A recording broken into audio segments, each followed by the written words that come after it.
দেখুন, সারাদিনে যা ঘটলো তার আগের ঘটনাটা একটু বলার দরকার আছে।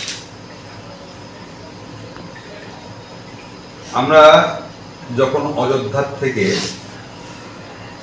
রাম জন্মভূমির সেই পবিত্র মৃত্তিকা নিয়ে 21 জন বৈদিক পণ্ডিত শান্তিপুরে অযোধ্যা থেকে আনা মাটি ও রামের পাদুকা নিয়ে নগর পরিক্রমা করে প্রস্তাবিত কৃত্তিবাস রাম মন্দির প্রাঙ্গণে অনুষ্ঠান সনাতনীদের।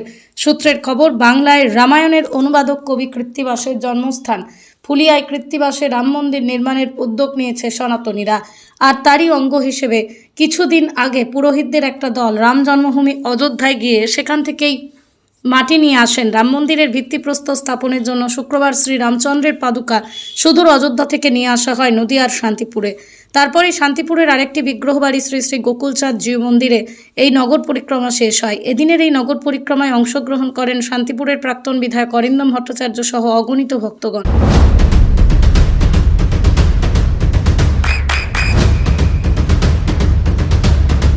বৃষ্টিতে স্বস্তি। বৃষ্টি অ্যাকোয়া বিশুদ্ধ পানীয় জল।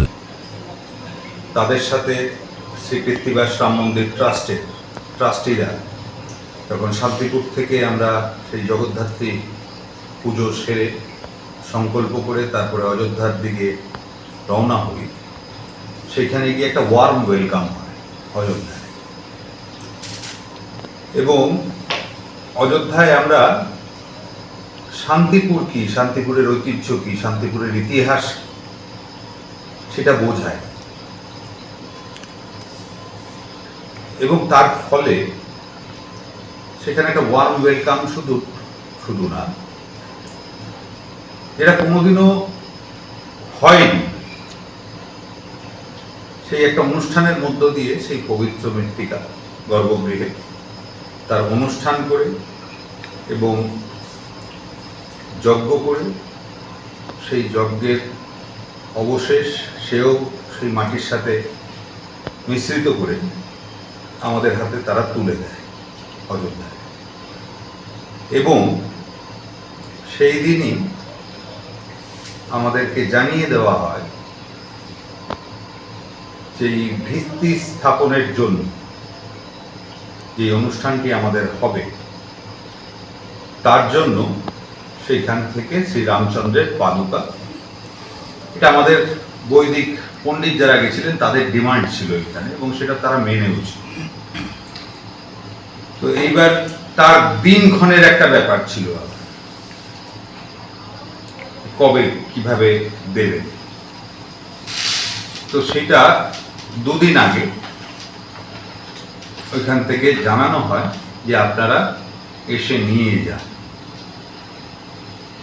এখন আমরাও তখন তৎপর হয়ে সবাইকে আবার জড়ো করার চেষ্টা করি, কিন্তু আমার মাথায় একটা জিনিস ছিল যে এই নিয়ে যাওয়াটা আবার সমস্ত শান্তিপুরবাসীর ঐক্যবদ্ধ একটা প্রয়াস যাতে চোখে পড়ে, তার জন্য চেয়েছিলাম যে এই চরণ পাদুকা অযোধ্যা থেকে এখানে কলকাতায় আসুক এবং সমগ্র শান্তিপুরবাসী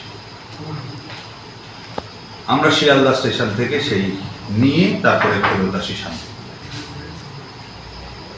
আমি সেই জন্য ডিআরএমকে চিঠিও করেছিলাম যে একটা স্পেশাল ট্রেন আপডেট করে দেওয়া হোক। আমি আপনাদের সেই চিঠিটা রিসিভিং কপিও দেখাচ্ছি। কিন্তু বিষয়টা এমন হলো যে এখানে অনুষ্ঠানের পরে অযোধ্যায় ওইখান থেকে আমাদের জানানো হয় যে কলকাতার থেকে তার ওইখানে কোনো তাদের পরিচিত ভক্ত সেখানে উপস্থিত, সেই ভদ্রলোক, তো তার হাত দিয়ে পাঠিয়ে দিচ্ছে। আমি দেখলাম এটা তো মানে অন্যরকম একটা বিষয় হয়ে যায়। সে ভদ্রলোক হাওড়ায় থাকেন। তখন তড়িঘড়ি করে একটা ডিসিশন করা হয় যে আমরাই চলে যাচ্ছি,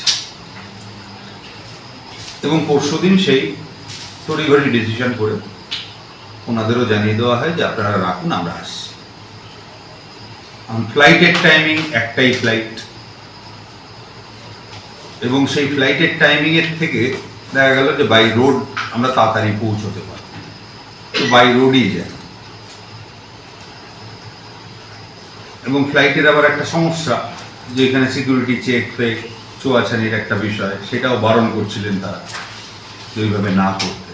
তো আমি দেখলাম ফালতু আর রিস্ক না নিয়ে এইসব বিষয় বিধি মেনেই যখন সব করা হচ্ছে, বাই রোডই তখন পরশুদিন রাত্রিবেলা আমরা বেরিয়ে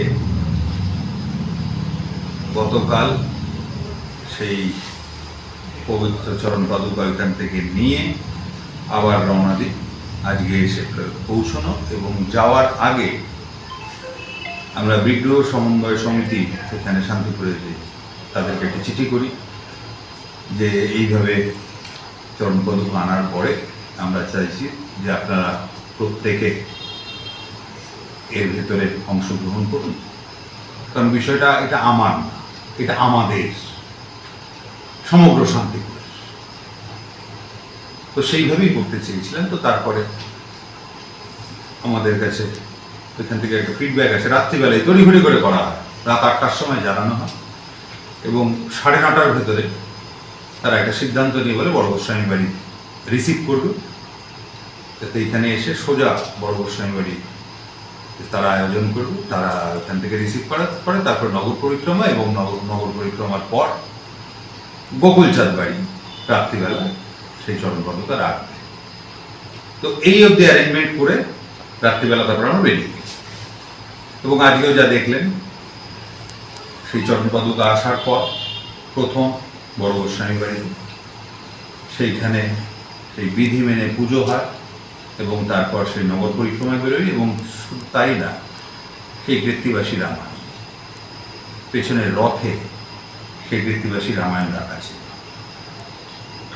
এটা আমাদের সংস্কৃতি, আমাদের ইতিহাস, সেই নিয়ে নগর পরিক্রমা হলো এবং গোকুলচাঁদ বাড়িতে রাখা হয়েছে। এবার অনেক বিগ্রহ বাড়ির থেকে আমাদের এখানে ট্রাস্টকে জানানো হয়েছে যে আমরাও রাখতে চাই। তো কোনো অসুবিধার ব্যাপার নেই। 25 তারিখ ভিত্তি স্থাপনের ডেট ফিক্স হয়েছে। 25 তারিখ অবধি এক রাত যারা রাখতে চাইবেন বিধি মেনে তারা রাখতে পারেন নিজেদের ভেতরে। এক্ষুনি আপনাদের ছেড়ে দিয়েই আমি ট্রাস্টের এবং সেই বিগ্রহ সমন্বয় সমিতির এদের সাথে কথাবার্তা বলে সেই ডেটগুলো ফাইনালাইজ করা হবে, কবে কোথায় কীভাবে থাকবে। এবং তার সাথে সাথে আজকে পুলিশ প্রশাসনকেও জানানো হয়েছে যে চরণ পাদুকা এখানে রাখা আছে গোকুলচাঁদ বাড়িতে, সেখানে সিকিউরিটির অ্যারেঞ্জমেন্টটা করে রাখবে। এই হলো আজকের বিষয়। আচ্ছা, এই যে পাদুকা আনা হয়েছে, এটা তো মন্দিরে রাখার জন্যই আনা হয়েছে, মন্দির তো এখনো সেভাবে কমপ্লিট হয়নি। না, মন্দির রাখার জন্য, ভিত্তি স্থাপনের জন্য আনা হয়েছে। ভিত্তি স্থাপনের দিন সেখানে যেরকম মাটি নিয়ে আসা হয়েছে, ঠিক সেইভাবে ভিত্তি স্থাপনের জন্যই চরণ পাদুকা আনা হয়েছে। তারপরে কি পুনরায় আবার ফিরে যাবে অযোধ্যাতে? হ্যাঁ, মন্দির স্থাপনা হওয়ার পরে তারপরে যেরকম ভাবে যা কথা হবে এবং বিষয় যেটা হচ্ছে সেটা ট্রাস্টের সাথে তারপরে সেইভাবে সেই সিদ্ধান্ত নেওয়া। বিষয় যেটা হচ্ছে সেটা হচ্ছে এর সঙ্গে কি কোনো রাজনৈতিক কোনো বিষয়ে রিলেটেড? কারণ আজকে আমরা দেখতে পাচ্ছি গোটা ভারতবর্ষে এই ধর্ম নিয়ে একটা রাজনীতি হচ্ছে। আপনি কি শান্তিপুরে আমাকে এই নিয়ে কোনো রাজনীতি করতে দেখেছেন? না, আপনাকে দেখিনি, কিন্তু আপনি একজন রাজনৈতিক ব্যক্তিত্ব, সেই জন্যই প্রশ্নটা করতে। রাজনৈতিক ব্যক্তিত্বর অনেকগুলো দিক থাকে। রাজনৈতিক ব্যক্তিত্ব যেরকম সেটা একটা দিক। এছাড়া আমি আইনজ্ঞ, পেশায় উকিল, রাজনীতির সাথে কোনো লেনদেন নেই।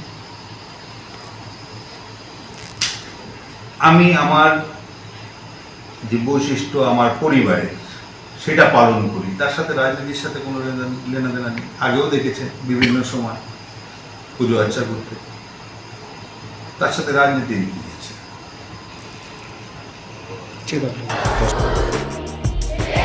আপনার সন্তানের উজ্জ্বল ভবিষ্যতের সঠিক দিশা JRS public school. JRS public school, যেখানে শিক্ষা এবং আনন্দ একসাথে। JRS public school has an excellent team of teachers for the holistic development of your child. আপনার সন্তানের উজ্জ্বল ভবিষ্যতের একমাত্র ঠিকানা জেআরএস পাবলিক স্কুল। আপনি কোথায় ইনভেস্ট করবেন, কেন করবেন বুঝতে পারছেন না তো? সঠিক গাইডলাইন পেতে আজই আসুন নদিয়ার চাকদাতে নিবেদিতা প্রাইভেট লিমিটেডে। Nivedita private limited, marketing and distribution service. Balcony বা সিঁড়ির রেলিং, মডিউলার কিচেন বা ড্রয়িং রুম, এক কথায় আপনার স্বপ্নের বাড়িকে করে তুলুন আরো সুন্দর। Chakdah ply centre, gorgeous look বা কোয়ালিটি সবে 3 number 1 Chakdah ply centre. Chakdah ply centre, KBM, Chakdah, Nadia. হোমওয়ার্কটা করেছো? হ্যাঁ স্যার। এ বাবা, ভুল করেছো কেন? চোখে কেমন ঝাপসা দেখছি, লিখতে আর পড়তে খুব সমস্যা হচ্ছে। চাকদার মডার্ন অপটিক্স থেকে ভালো চোখের ডাক্তার দেখিয়ে নাও। প্রতিদিন প্রকৃত চোখের ডাক্তার ও দৃষ্টি বিশেষজ্ঞ মডার্ন অপটিক্স চাকদহে।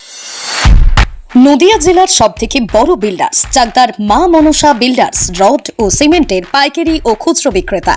মা মনসা বিল্ডার্স, পদ্মবিলা, চাকদা, নদিয়া। রুম রে মাত্র 1500 টাকা থেকে স্টার, খাওয়া দাওয়া রিজনেবল প্রাইস। নদিয়ার একমাত্র 3 স্টার ক্যাটাগরি হোটেল এনবি সোনার বাংলা হোটেল, কল্যাণী এইমসের ঠিক উল্টো দিকে, কল্যাণী, নদিয়া। নদিয়ার একমাত্র অথরাইজড ডিস্ট্রিবিউটর ঘোষ কমিউনিকেশন, থানার মোড়, চাকদা, নদিয়া।